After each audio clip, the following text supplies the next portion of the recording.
Salve, residentes dos Nove Mundos, tudo bem com vocês? No vídeo de hoje, a gente vai ver a terceira parte da conversa com o medievalista João Batista, onde a gente conversa um pouco sobre as reminiscências culturais que se arrastam desde a Idade Média ou até de períodos anteriores até os dias de hoje e se enraizando na cultura brasileira. Você sabia que existe ainda hoje poeta que canta as músicas e cantigas que se arrastam desde os tempos medievais e que foram sendo transmitidas por uma tradição familiar e oral?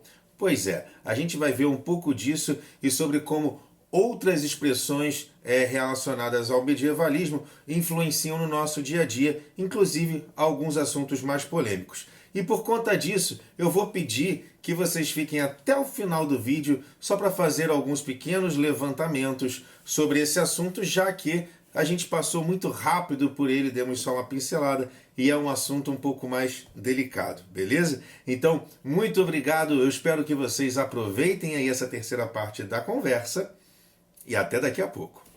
Mas aí eu queria colocar outra questão também, né? Medievalismo, né? O medievalismo não são os únicos conceitos utilizados para trabalhar essa Idade Média que se faz presente. Existem outros conceitos aí também, né, que são muito utilizados, muito ricos, que eu acho interessante a gente citar, que é o conceito de reminiscências medievais e medievalidade, trabalhado, né, pelo José Rivair Macedo e pela Lênia Mongelli, e eles inauguram isso nesse livro aqui, chamado A Idade Média no Cinema. Eles começam, né, a trabalhar esses conceitos, e basicamente, tentando resumir o que seriam os conceitos de reminiscências medievais e medievalidade, nas reminiscências medievais, o Rivair e a Lênia vão encaixar todo o tipo de elemento que, desde a Idade Média, conseguiu chegar à contemporaneidade, conseguiu chegar nos nossos dias. E aí, por exemplo, uma catedral medieval, né?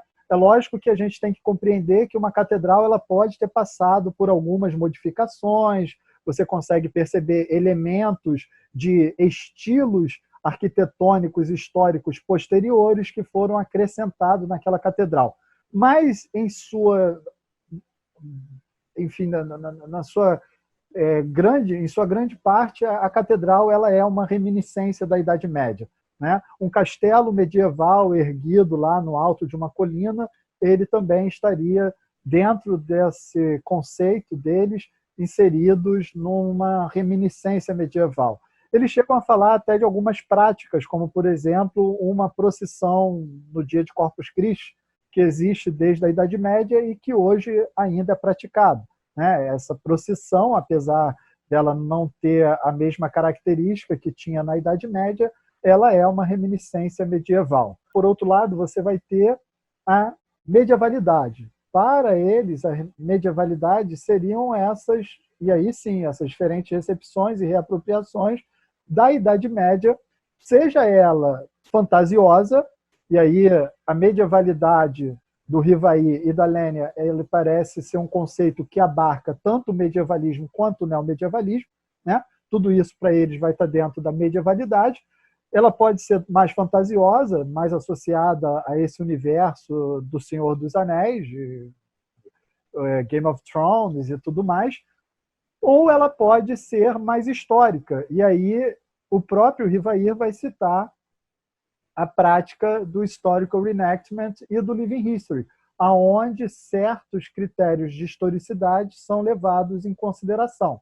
Então, o Rivair e a Lênia, eles trabalham também esses dois conceitos, né, de reminiscências medievais e de medievalidade, sendo que a medievalidade a gente pode compreender aí como sendo um outro grande conceito que abarcaria medievalismo e neomedievalismo, conseguiria abarcar medievalismos e neomedievalismos dentro dele.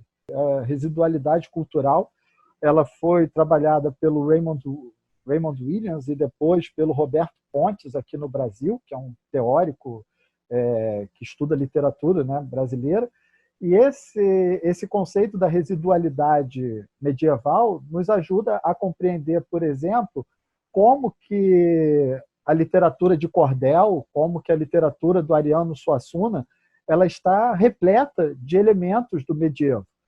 Eu não sei se vocês viram, mas há pouco tempo saiu uma reportagem sobre uma família do Nordeste que guardava canções, cantigas medievais como herança e não sabiam não tinha a mínima ideia que aquilo eram músicas medievais. Então esse tipo de assunto, né, também é extremamente importante tentar entender como que a Idade Média residual, né, em uma série de elementos, como, por exemplo, uma procissão de Corpus Christi ou um foguedo, o reisado, né, esses folclores no Brasil, isso é muito comum, né, como que tradições e elementos do medievo europeu vieram parar no Brasil e ainda hoje sobrevivem nesse tipo de festividade. Então, o conceito de residualidade cultural ela é muito importante para trabalhar isso. Não apenas isso, mas outras questões mais polêmicas também, como, por exemplo, como que a Idade Média ela foi sendo apropriada, né, e relida ao longo dos anos para usos, digamos assim, bastante polêmicos, né? Principalmente hoje em dia defendendo certas ideias que o pessoal associa muito com essa época. Eu não sei se vocês têm noção do que eu estou dizendo, mas se souberem, eu queria saber por que vocês acham, talvez, que isso acaba acontecendo. Eu consigo pensar em várias coisas a partir dessa sua descrição. É melhor você ser mais específico. A gente tem lá o cavaleiro medieval lá convocando a população para batalha, entende? É uma apropriação Aqui. da Idade Média completamente deturpada, né, cara? Isso passa da romanciação. Isso vira uma apropriação em que você ressignifica aquela coisa e, no caso, para um objetivo, sei lá, maligno. Como é que eu posso chamar isso sem ser tão direto assim? Para um objetivo completamente deturpado.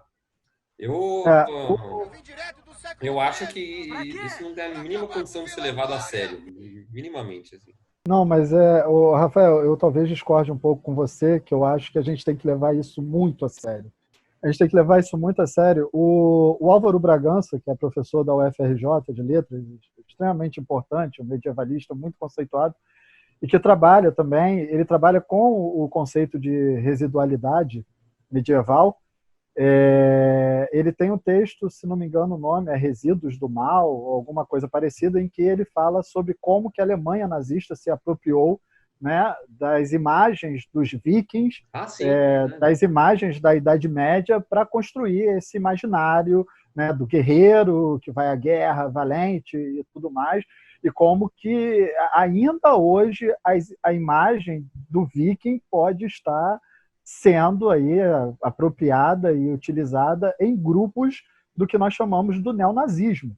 E eu acho que isso é muito perigoso e isso é um alerta que eu dou para todos os grupos de reenactment do Brasil, todos os grupos que fazem recriação histórica, living history, vocês chamem do que vocês quiserem, mas eu acho que todos os grupos eles têm que se mobilizar nesse momento quando eles observam pessoas que, associados a esse pensamento absurdo que é o neonazismo, esse pensamento débil, não existe termo, enfim, não existe imprecação para falar o que é um neonazista, né? Eu acho que todos têm que se mobilizar a realizar críticas a esse tipo de coisa. Sabe por quê, Rafael? Porque o que acontece é que o leigo, que não entende nada, absolutamente nada do que nós estamos discutindo aqui, de historical reenactment, de recriação, de living history, né, de história viva, de medievalismo, né, o medievalismo, quando você fala para um leigo, olha só, eu faço recriação histórica viking, esse leigo às vezes pode pensar assim, você é nazista? Simplesmente porque ele, em algum momento da vida, viu que o nazismo se apropriou de toda essa simbologia dos escandinavos, né? Do Drakkar, do Landscape, do Elmo, do guerreiro viking.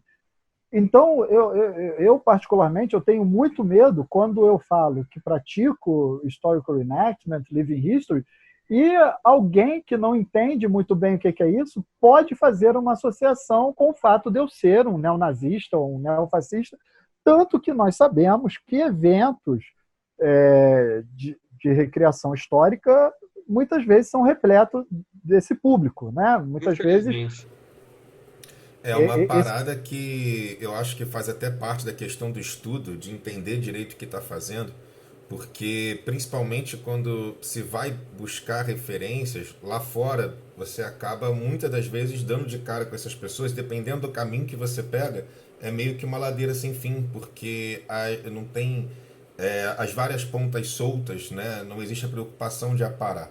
Então você tem ressignificação de símbolos hoje em dia que são utilizados pelo pessoal neonazista, o pessoal dentro dos grupos de reenactment, que às vezes são replicados sem querer por outros grupos, simplesmente porque não sabem, né? E aí você começa a ver grupo, por exemplo, você tem lá uma Otila e você tem a Otila que tem lá alterada com a perninha puxada, que geralmente é utilizada pela galera neonazista que está trabalhando. Aí você tem um grupo que não tem ligação nenhuma com isso, mas aí viu aquela Otila, achou ela bonitinha e foi e fez o igual. Isso não é um ou dois grupos que acontecem, é 3, 4. Então, até mesmo para poder entender o que está vestindo, o que está usando, o que está fazendo e não propagar até sem querer e gratuitamente essa simbologia, porque você não sabe o que está fazendo, mas o outro que está vendo ele sabe. E se aquele ali ele é uma pessoa que também é mal intencionada com isso, ele vai te identificar como uma pessoa que está validando as opiniões dele. Enfim, é uma parada que é meio complicada e que aqui dentro do Brasil mesmo você vê diversas pessoas utilizando os símbolos, tatuagem, e o legal é que aos poucos essas pessoas, quando as pessoas descobrem, pelo menos estão tirando pelo menos do raio, né? Porque é foda. O que eu percebi João, na minha... eu retifico o que eu falei para concordar com você, viu? Eu acho que sua fala foi perfeita e irretocável. Essa questão da atenção. O que eu percebi na Europa, principalmente na Alemanha, eu convivi com vários grupos de reenactment lá, e Living History também, que eles falam assim, infelizmente o universo do Living History e do reenactment é muito grande, e é óbvio que, como também, infelizmente, o universo desses grupos neofascistas, neonazistas, são grandes, eles acabam se infiltrando num grupo ou no outro.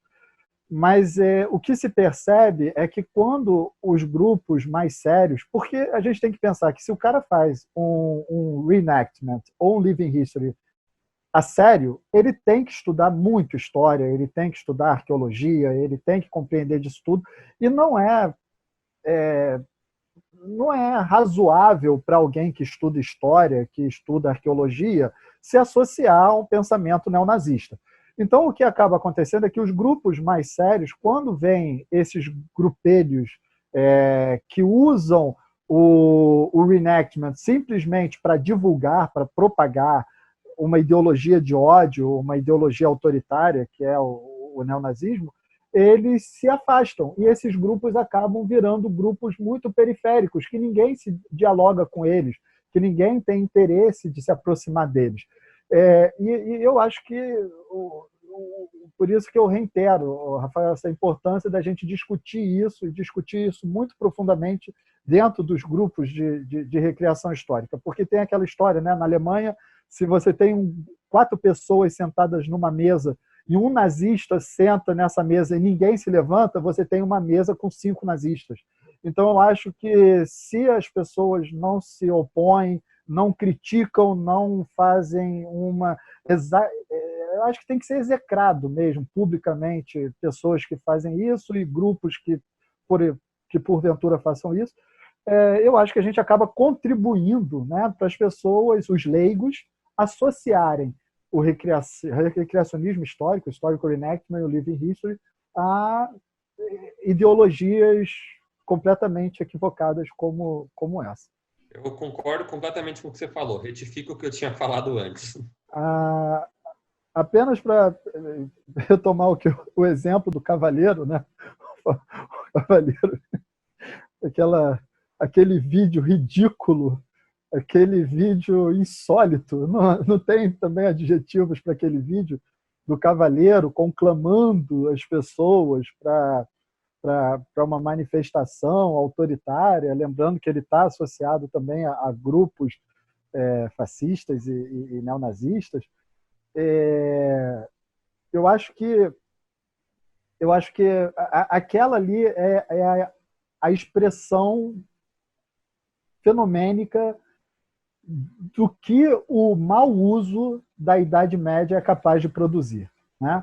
Aquilo ali é realmente uma apropriação muito equivocada. Se a gente se propõe a discutir os usos contemporâneos da Idade Média, como eu falei, porque o meu interesse não é estudar o medievalismo romântico, ou como o romantismo se apropriou da Idade Média, não que eu não ache isso interessante, mas eu acho que já existe muita coisa publicada a respeito. O meu interesse é exatamente estudar como que a contemporaneidade como que é essa recepção da Idade Média, como que são os usos da Idade Média na contemporaneidade. Eu acho que esse é, sem dúvida, atualmente um dos grandes exemplos de como a Idade Média pode ser utilizada para o mal, como ela pode ter um discurso, né, como que pessoas podem se apropriar da Idade Média para fazer algo tão tenebroso como aquilo.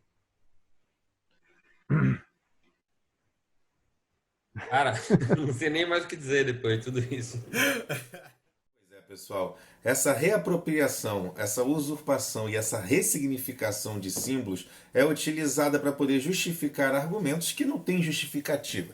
Então são embalados com histórias que não têm nada a ver para conseguir vender esse ideal. As histórias e as sagas que vêm da Idade Média e da Era Viking, enfim, elas são muito embaladas com atos heróicos, com pessoas lutando pela terra, pela honra, pela família.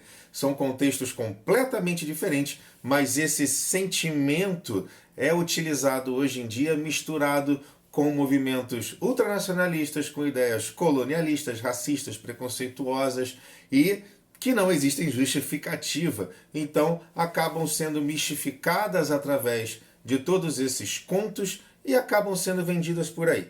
Então, a primeira coisa é sempre tomar muito cuidado com símbolos e grupos que a gente se associa, porque muitas das vezes, através da nossa própria ignorância, e aí simplesmente não estou dizendo ignorância no sentido ruim, mas o que é inerente ao ser humano, das coisas que ele não conhece, ele é ignorante naquele assunto, e ele às vezes acaba replicando e usando ideias que não são muito de fato o que ele pensa. E eu acredito que muitos de vocês que estão aqui, espero que todos, não se sintam confortáveis com certos ideais extremistas. Enfim, esse é um assunto que a gente deu só uma pincelada, estou falando aqui por alto, mas que eu espero que a gente volte nele em breve, dando uma dedicada maior para falar sobre isso, mas tomem muito cuidado com os símbolos e as histórias que são replicadas e para não confundir esse sentimento heróico das construções das sagas e das histórias com essa convenção que está sendo feita hoje, essa associação com esses movimentos extremistas, ultranacionalistas, porque se você pegar e você for estudar, é completamente diferente tudo que está sendo pregado com o que aconteceu, com o que acontecia e os motivos das coisas. Beleza? Então, é isso. Muito obrigado por estarem até aqui conosco. Jantar. E até a próxima. A sola era morrinha, outra linda, não se podia tragar. Puxemos pelas espadas para o querer matar. Ele puxou pela sua outra linda para seu corpo livrar.